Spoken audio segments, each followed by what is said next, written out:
नमस्कार दोस्तों, मैं राहुल यादव आरबीएस महाविद्यालय के ऑनलाइन प्लेटफॉर्म पे आप सबका स्वागत करता हूं। प्यारे साथियों, आज हम पढ़ेंगे बाजरे के बारे में। आज का जो हमारा टॉपिक है बाजरा, ठीक है, पर्ल मिलेट या बाजरा। आज हम इसके बारे में पढ़ेंगे। जैसा कि हम पिछली क्लास में हम लोगों ने मक्का के बारे में ज्वार के बारे में पढ़ा था। तो आज हम बाजरे के बारे में पढ़ेंगे। इसको इंग्लिश में बोलते हैं पर्ल मिलेट, जिसका वानस्पतिक नेम यानी बोटेनिकल नाम जो है पेनिसेटम गुलुकम है। क्या है? पेनिसेटम गुलुकम, या फिर इसे एक और नाम से जाना जाता है सेक्रम अमेरिकेनस। क्या नाम है इसका? सेक्रस अमेरिकेनस। और ये जो है कुल इसकी है, ये पोएसी या ग्रैमनी कुल का पौधा है। कौन सा? पोएसी या ग्रैमनी कुल का पौधा है। बाजरे की बात करें तो बाजरा जो है इसका वैज्ञानिक नाम पेनिसिटम ग्लूकम है, और ये इसकी कुल जो है, इसकी फैमिली जो है, ये पोएसी या ग्रैमनी कुल का पौधा है। आगे हम देखते हैं बाजरे का पुष्पक्रम यानी इनफ्लोरेंस पुष्पक्रम। ये होता है स्पाइक। किस टाइप का होता है? स्पाइक होता है। वहीं अगर फल के प्रकार की बात करें तो ये कैरियोप्सिस होता है। जो बाजरे का फल प्रकार होता है इसे कैरियोप्सिस बोलते हैं। गुणसूत्रों की संख्या देखते हैं तो गुणसूत्रों की संख्या 2n बराबर 14 होती है। बाजरे में गुणसूत्रों की संख्या 14 होती है। अब बाजरे के तने की बात करें, जो तना होता है बाजरे का, ये मान लेते हैं हम ये पौधा है, तो ये तने की हम बात करते हैं कल्म। इसको क्या बोलते हैं? ये स्टेम जो होता है ये कल्म टाइप का होता है। किस टाइप का होता है? कल्ब टाइप का। और बाजरे का अंकुरण की बात करें, अंकुरण तो बाजरे का जो अंकुरण प्रकार होता है ये होता है हाइपोजियल। अब हम थोड़ा यहाँ पे ध्यान देते हैं हाइपोजियल क्या होता है। हाइपोजियल का मतलब ये हुआ कि जैसे हमने अपने ज़मीन पे मान लेते हैं ये खेत का हमारा सरफेस एरिया है, तो इसमें जो बीज हम डालते हैं ज़मीन के अंदर, जब बीज डालते हैं तो बीज जो नीचे जड़ें निकलती हैं, जैसे कि माना ये हमारा बीज हुआ, तो जो जड़ें नीचे की ओर निकलती हैं, जिन जड़ों से जो जड़ें नीचे की ओर निकलती हैं पौधों में, उसे हाइपोजियल कहते हैं। क्या कहते हैं? हाइपोजियल। और कुछ होती हैं, कुछ पौधों में ऊपर निकलती हैं, ठीक है, कुछ पौधों में ऊपर की तरफ निकलती हैं, कुछ पौधों में नीचे की तरफ। तो जो बाजरा है उसमें हाइपोजियल टाइप का जर्मिनेशन या अंकुरण होता है। आगे हम बात करेंगे बाजरे के उत्पत्ति स्थल के बारे में कि बाजरे की उत्पत्ति कहाँ हुई। तो बाजरे की उत्पत्ति अफ्रीका में माना जाता है। कहाँ पे? बाजरे की उत्पत्ति अफ्रीका में माना जाता है। वहीं भारत में बात करते हैं तो भारतीय मिलेट अनुसंधान संस्थान कहाँ पे है? हैदराबाद, तेलंगाना में। Indian Institute of Millet Research. क्या? Indian Institute of Millet Research, ये जो है हैदराबाद तेलंगाना में है। कहाँ पे है? हैदराबाद तेलंगाना में। और क्षेत्रफल की दृष्टि से बात करें तो क्षेत्रफल की दृष्टि से भारत में राजस्थान का प्रथम स्थान है। बाजरे की बात करें तो क्षेत्रफल की दृष्टि से भारत में सबसे ज़्यादा बाजरा राजस्थान में उगाया जाता है। और बाजरे की एक क्वालिटी है कि ये सूखा सहनशील होता है, इसलिए जहाँ पे पानी कम होता है या पानी की आवश्यकता इसको बिल्कुल कम पड़ती है, तो राजस्थान जैसे क्षेत्रों में बाजरे की खेती तो बहुत आसानी से की जा सकती है, क्योंकि वहाँ पे पानी तो होता नहीं बिल्कुल, इसीलिए। और इसको गरीबों का मुख्य भोजन भी कहा जाता है। बाजरे को गरीबों का मुख्य भोजन भी कहा जाता है। तो जैसा कि हम बात कर रहे हैं राजस्थान, तो ये राजस्थान के क्षेत्र में सबसे ज़्यादा क्षेत्रफल में उगाया जाता है, क्योंकि वहाँ तो पानी की सुविधा तो है नहीं, तो इस वजह से वहाँ पे सबसे ज़्यादा इसकी खेती की जाती है और आसानी से ये वहाँ पे सरवाइव करता है बाजरे का पौधा।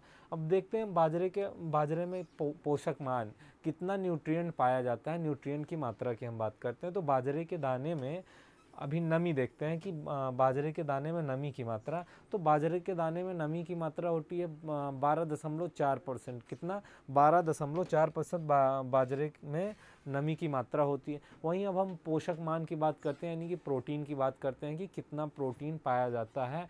तो प्रोटीन जो है बाजरे में 11.6% पाया जाता है। प्रोटीन की मात्रा बाजरे में 11.6% पाया जाता है। और उसके बाद वहीं कार्बोहाइड्रेट की बात करें तो ये 67.5% यानी 67.5% कार्बोहाइड्रेट पाया जाता है। कैल्शियम की बात करें तो कैल्शियम जो है 0.05% पाया जाता है। कितना? कैल्शियम जो है 0.05% पाया जाता है। वहीं फास्फोरस की बात करें तो फास्फोरस बाजरे में 0.35% पाया जाता है। कितना? फास्फोरस की मात्रा 0.3% होती है। वहीं लोहे की बात करते हैं, जो लोहे की मात्रा पाई जाती है बाजरे में, आयरन यानी लोहा, वो 8.8% बाजरे में लोहा भी पाया जाता है। अब बाजरे के वानस्पतिक विवरण के बारे में बात करें कि बाजरे के पौधे के बारे में बात करें किस टाइप का पौधा होता है, तो बाजरे के पौधे की लंबाई 1 से 2 मीटर तक होती है। यहाँ पे हम बात कर रहे हैं बाजरे का पौधा, ये मान लीजिए ये हमारा बाजरा हो गया, हमने मान लिया कि ये बाजरा हो गया, ये हमारा सरफेस एरिया हो गया। तो यहाँ पे हम बात कर रहे हैं कि बाजरे की लंबाई की, तो ये जो लंबाई है ये लगभग 1 या फिर 2 मीटर तक हो सकती है। कितना? 1 से 2 मीटर तक बाजरे के पौधे की लंबाई जो है वो 1 से 2 मीटर तक होती है। और बाजरे में क्रॉस पॉलिनेशन की क्रिया अधिक होती है। जो बाजरा होता है इसमें सबसे ज़्यादा जो पॉलिनेशन होता है ये क्रॉस पॉलिनेशन होता है। और बाजरे का पुष्पक्रम स्पाइक होता है जिसकी लंबाई लगभग 23 से 45 सेंटीमीटर होती है। पुष्पक्रम की बात कर रहे हैं तो अभी हमने जैसे कि बताया ये हमारा पौधा हो गया, मान लिया हमने कि ये बाजरे का पौधा हो गया, ठीक है, ये हमारा सरफेस एरिया यानी ज़मीन हो गया, ये हमारा पौधा हो गया, कुछ ऐसे हम देख लेते हैं, मान लेते हैं। तो यहाँ पे अभी हमने बताया कि इसकी जो लंबाई है या तो 1 मीटर या तो फिर 2 मीटर लंबा होता है ये। अब यहीं पे उसके पुष्पक्रम स्पाइक की बात करते हैं जिसमें दाने लगते हैं, ये बालियाँ ऐसी, बालियों का आकार कुछ ऐसा ही होता है, ठीक है। तो इसकी बात कर रहे हैं पुष्पक्रम बालियों की लंबाई। तो ये जो बालियों की लंबाई है लगभग 23 से कितना 23 से 45 सेंटीमीटर तक होती है। 23 से 45 सेंटीमीटर बाजरे की बालियों की लंबाई होती है, पुष्पक्रम या जिसे स्पाइक भी कहते हैं। आगे हम देखते हैं बाजरे में पाए जाने वाले जड़ों के बारे में बात करते हैं कि बाजरे में किस प्रकार की जड़ें पाई जाती हैं। टाइप्स ऑफ रूट्स देख रहे हैं यहाँ पे कि बाजरे में पाई जाने वाली जड़ों के बारे में। तो जो बाजरे में 3 प्रकार की जड़ें पाई जाती हैं, जो बाजरे का पौधा होता है इनमें 3 प्रकार की जड़ें पाई जाती हैं। सबसे पहली जो होती है उसे सेमिनल रूट्स बोलते हैं। क्या? सेमिनल रूट्स बोलते हैं। मूलांकुर रेडिकल से विकसित, लंबे समय तक बनी रहने वाली और नवद्वीप पादपों को पोषण देने का कार्य। यहाँ पे सेमिनल रूट को हम समझते हैं कि सेमिनल रूट क्या, जैसे कि ये हम माना कि हमारा सरफेस एरिया है, नहीं, ये हमारा ज़मीन हो गया। तो जो हम बीज अपना ज़मीन में डालें, हमने बाजरे के बीज को ज़मीन में डाला, तो जो ये यहाँ से जब इसका फुटाव हुआ तो या इसमें से कुछ जड़ें निकलती हैं बाजरे बीज से, यही सेमिनल रूट्स यही होती हैं जो नीचे की ओर देखते हैं हम ऐसे ही स्पष्ट थोड़ा। ये हमारा सरफेस एरिया हो गया और तो यहाँ पे हमने अपने ज़मीन में बीज हमारे हैं, तो जो प्राथमिक जड़ें, सबसे पहले जो जड़ें निकलती हैं बीज से, इसी बीज को सेमिनल रूट्स बोलते हैं। और ये बीजों इस रूट से पौधों को जो है न्यूट्रिएंट मिलता है और ये लंबे समय तक ये जड़ें बनी रहती हैं, ठीक है। उसी की बात कर रहे हैं कि मूलांकुर से विकसित, लंबे समय तक बनी रहने वाली नवद्वीप पादप को पोषण देने का कार्य, यानी कि न्यूट्रिएंट या पोषण जो भी है इसी जड़े से प्राप्त होती हैं, बीज से जो ये जड़ें निकलती हैं इसी से। और दूसरा जो है क्राउन रूट्स, ठीक है, क्राउन जड़ें, ये प्रभावी व सक्रिय झकड़ा रेसादार जड़ें होती हैं। नर्सरी अवस्था में भूमिगत तने के निचले पार्श्वसंधि से विकसित होती हैं। जैसा कि अभी हमने बात करा कि ये हमारा बीज हो गया, तो ये जो जड़ें हैं सेमिनल रूट्स, पहले सेमिनल रूट्स निकली, सेमिनल रूट्स की हम बात किए। उसके बाद जो ये ज़मीन से ये जो यहाँ पर्वसंधि होती है, ये जो यहाँ पे जब ऐसे पौधा हमारा निकलता है तो जो यहाँ पे जड़ें बनती हैं ज़मीन के अंदर, थोड़ा सा ज़मीन से लगी हुई जो जड़ें बनती हैं, इसी को बोलते हैं क्राउन रूट्स बोलते हैं। क्या? क्राउन रूट्स इसी को बोलते हैं कि जो ज़मीन से लगी हुई अंदर की तरफ ही, ज़मीन के अंदर ही बनी रहें जड़ें, इसी को बोलते हैं क्राउन रूट्स। अब वहीं बात करेंगे नेक्स्ट, जो तीसरा है प्रोप या खास जड़ें, ठीक है।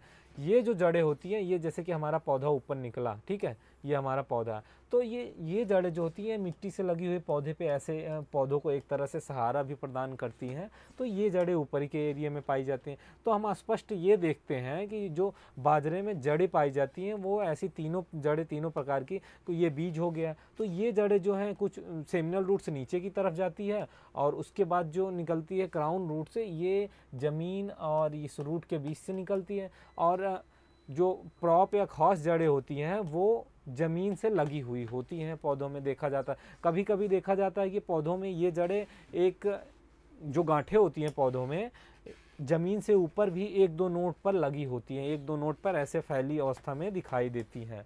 तो इसी को बोलते हैं प्रॉप या खास जड़ें। और फिर नेक्स्ट हम बात करते हैं जलवायु के बारे में कि बाजरे के लिए उपयुक्त तो जलवायु क्या होगी, किस टाइप की जलवायु में बाजरे का पौधा अच्छे से सर्वाइव करेगा। तो गर्म मौसम, वनस्पतिक वृद्धि जो है नम व शुष्क मौसम उपयुक्त होता है। और वनस्पतिक वृद्धि के दौरान नम मौसम और उपयुक्त वार्षिक वर्षा की बात करें तो ये 40 से 60 सेंटीमीटर, ठीक है 40। तो यहाँ पे जैसे कि अभी हमने बताया ना कि भारत की बात करें तो भारत में सबसे ज़्यादा राजस्थान में इसकी खेती की जाती है। तो जो ये बाजरे का पौधा होता है ये गर्म जलवायु मतलब काफ़ी सहनशील होता है गर्म जलवायु। और इसकी वानस्पतिक वृद्धि यानी कि जो वृद्धि होती है पौधों की उसकी बात करें तो उसके लिए थोड़ा सा इसको नम वातावरण चाहिए होता है और शुष्क मौसम। और उसके बाद वार्षिक वर्षा की बात करें तो इसको कितना जल मांग की आवश्यकता होती है, कितने पानी की आवश्यकता होती है। तो यहाँ पे यही देख रहे हैं कि कितना, मात्र 40 से 60 सेंटीमीटर, कितना 40 से 60 सेंटीमीटर पानी की आवश्यकता होती है। और फसल की वृद्धि के लिए 20 से 30 सेल्सियस, कितना, फसल की वृद्धि के लिए 20 से 30 सेल्सियस तापमान की आवश्यकता होती है। जो ये फसल है, वेजिटेटिव ग्रोथ जो है पौधे की, बाजरे की, उसके लिए 20 से 30 सेल्सियस तक का तापमान है तो फिर भी ये सर्वाइव कर जाता है, ये उपयुक्त होता है इसके लिए। आगे हम देखते हैं जलमग्नता व अम्लीय भूमि के प्रति संवेदनशील है। बाजरे में सूखा सहन करने की क्षमता अधिक होती है। तो जो ये बाजरे का पौधा होता है ये इसमें जो है ये अधिक जल अगर जहाँ पे हम बाजरे की खेती कर रहे हैं अगर वो हमेशा वो क्षेत्र पानी से भरा है तो फिर वो सफिशिएंट नहीं है, उसमें बाजरे का पौधा नहीं सर्वाइव कर सकता। तो बाजरे का पौधा तो सबसे ज़्यादा सूखा सहनशील होता है कि इसको पानी की ना के बराबर आवश्यकता होती है, ये सर्वाइव कर जाता है। और ये जो है अम्लीय मृदा के प्रति संवेदनशील होता है।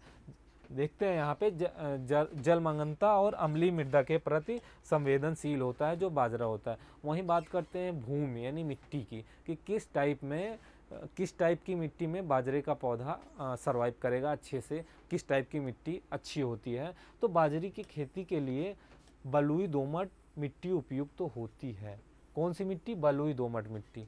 अब बलुई दोमट मिट्टी देखते हैं कि बलुई दोमट मिट्टी जो होती है ये पानी को बहुत तेज़ी से ऑब्जॉर्व करती है, पानी इसमें टिकता नहीं, वैसे भी बाजरा सूखा सहनशील है। तो इसी वजह से ये मिट्टी जो है बलुई मिट्टी सबसे ज़्यादा अच्छी मानी जाती है बाजरे की खेती के लिए। और बाजरे की खेती के लिए भूमि का पीएच मान की बात करें तो 6.5 से 7 कितना होना चाहिए पीएच मान? 6.5 से 7.5 होना चाहिए पीएच मान मिट्टी भूमि का।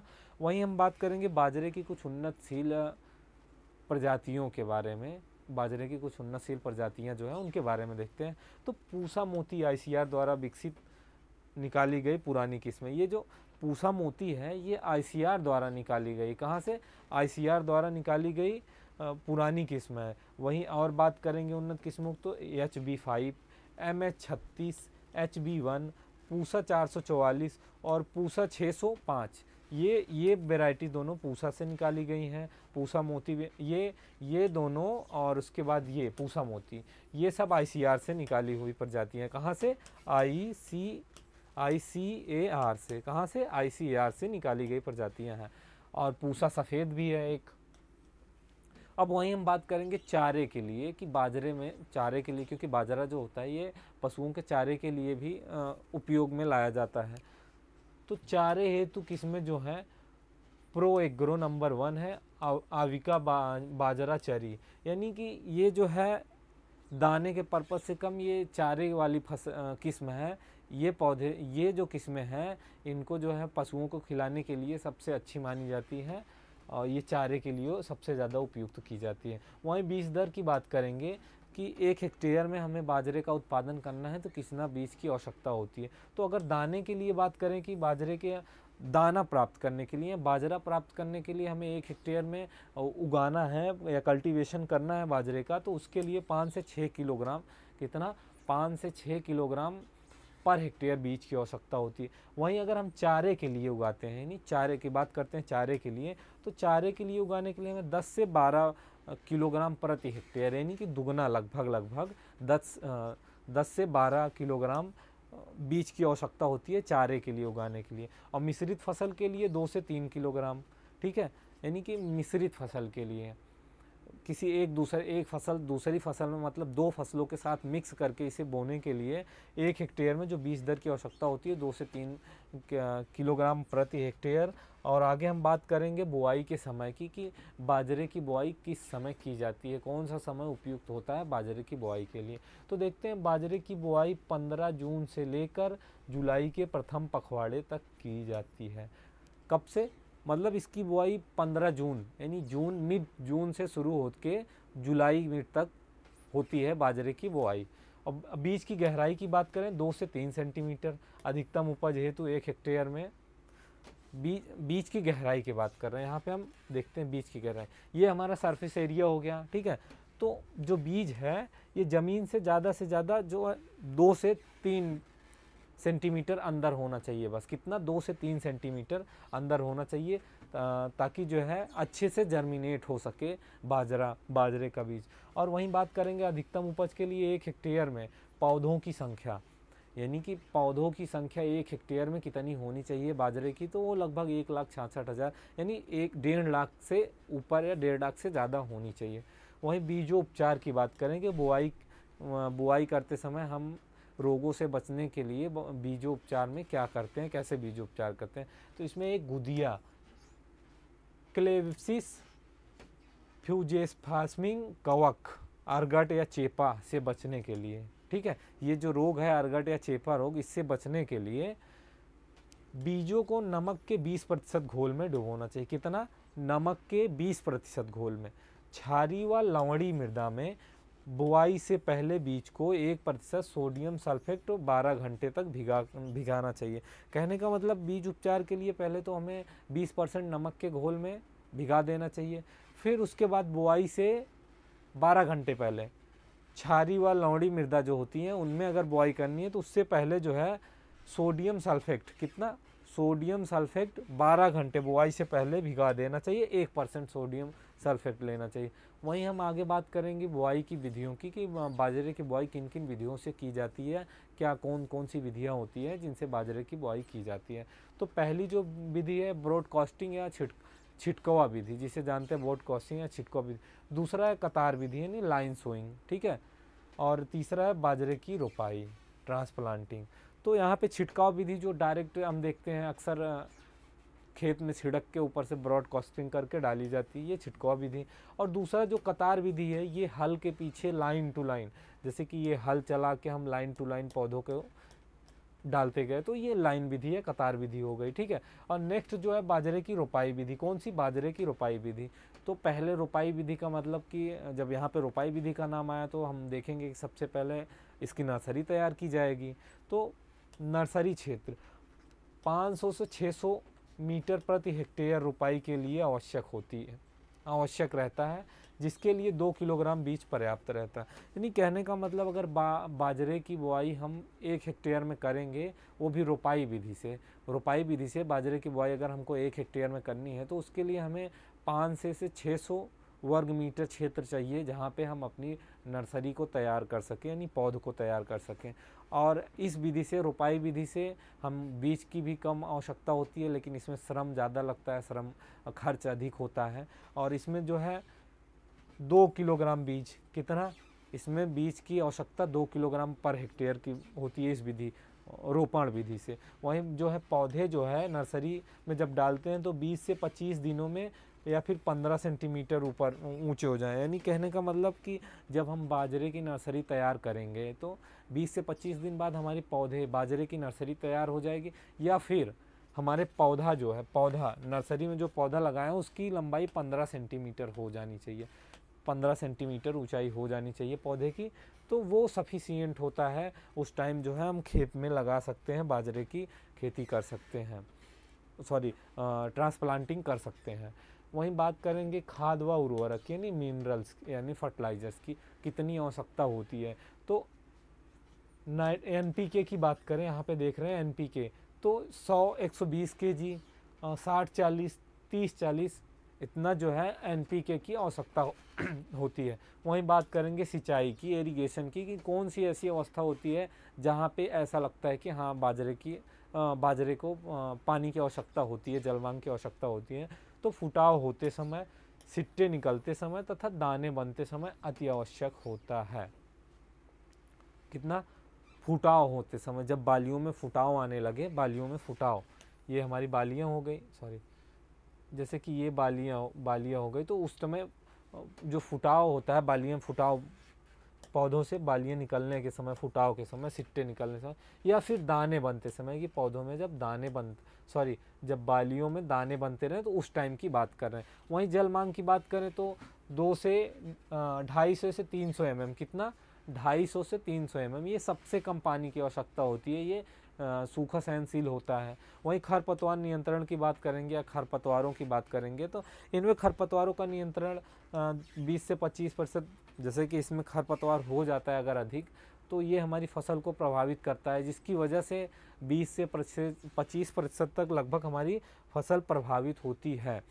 बाजरे के साथ उगने वाले खरपतवारों को नष्ट करने के लिए एट्राजीन या पोपाक्लोर 0.5 किलोग्राम पर हेक्टेयर को 800 लीटर पानी में घोल बनाकर बीज जमाव के पूर्व छिड़क देना चाहिए। यानी कि बाजरे में खरपतवार से बचने के लिए हमें क्या करना चाहिए? तो खरपतवार से बचने के लिए एट्राजीन या प्रोपाक्लोर 0.5 kg पर हेक्टेयर, यानी आधा किलो पर हेक्टेयर की दर से 800 लीटर पानी में जब हम जब बीज की बुआई करते हैं, तो बीज की बुआई के तुरंत बाद छिड़काव कर देना चाहिए, ताकि जो है हमारे बीज ना उत्पन्न होने पाए, खरपतवार ना उत्पन्न होने पाए, और जिससे खरपतवार से हमारी फसल की उपज जो होती है, उपज में गिरावट आती है, उससे भी बचा जा। यहाँ पे बात करेंगे प्रमुख कीट की, तो जो इसमें कुछ प्रमुख कीट, बाजरे के कुछ प्रमुख कीट हैं जो बाजरे के पौधे में लगते हैं। तो पहला तो हो गया दीमक, और उसके बाद हो गया तना मक्खी, फिर तना बेधक, फिर मिज। ये जो है ये अक्सर प्रभावित करते हैं बाजरे में। ये कीट जो होते हैं बाजरे को बहुत वहीं बात करेंगे बाजरे के प्रमुख रोग की, तो पहला जो है हरित बाली रोग या ग्रीन ईयर डिजीज, ठीक है। ये कंडुआ, फिर जो है कंडुआ या फिर अरगट या चेपा रोग, ये जो 2 रोग हैं ये प्रमुख रोग हैं जो बाजरे में लगते हैं। वहीं बात करेंगे कटाई या हार्वेस्टिंग की, कि किस समय हार्वेस्टिंग, अब कटाई करेंगे इसकी। तो वर्षा ऋतु में बाजरे की कटाई सितंबर अक्टूबर में तथा जायद की कटाई जुलाई अगस्त में की जाती है। वर्षा ऋतु में बाजरे की कटाई सितंबर अक्टूबर में, वर्षा ऋतु में जब हम बाजरे की अगर कटाई करेंगे तो वो होती है सितंबर अक्टूबर के महीने में। वहीं बात करेंगे अगर जायज़ ऋतु में, जायज़ ऋतु में कटाई की बात करेंगे तो जायज़ ऋतु में कटाई जुलाई अगस्त में की जाती है बाजरे की। आगे हम देखेंगे बाजरे की उपज के बारे में कि 1 हेक्टेयर में हमें कितना उपज प्राप्त होता है। तो देखते हैं कड़वी जो है प्राप्त होती है 125 से 150 कुंटल पर हेक्टेयर बाजरे में कड़वी की प्राप्ति होती है। तो आज के लिए इतना ही। आई होप बाजरे की क्लास आप लोग को समझ में आई होगी, और हम कोशिश करेंगे और अच्छे से आप लोगों को और अच्छी बेस्ट से बेस्ट क्लास देने की कोशिश करेंगे, ताकि ये जो हम आप लोगों को ये क्लास प्रोवाइड कर रहे हैं, दे रहे हैं, जो भी टॉपिक, ये टॉपिक आपके सेमेस्टर्स में भी आते हैं, सेमेस्टर एग्जाम्स में भी, और अनेकों कृषि संबंधित परीक्षाओं में भी ये टॉपिक्स आते हैं। तो इसको थोड़ा सा ध्यान से आप लोग देखें। आज के लिए इतना ही। नमस्कार, मिलते हैं नेक्स्ट वीडियो में।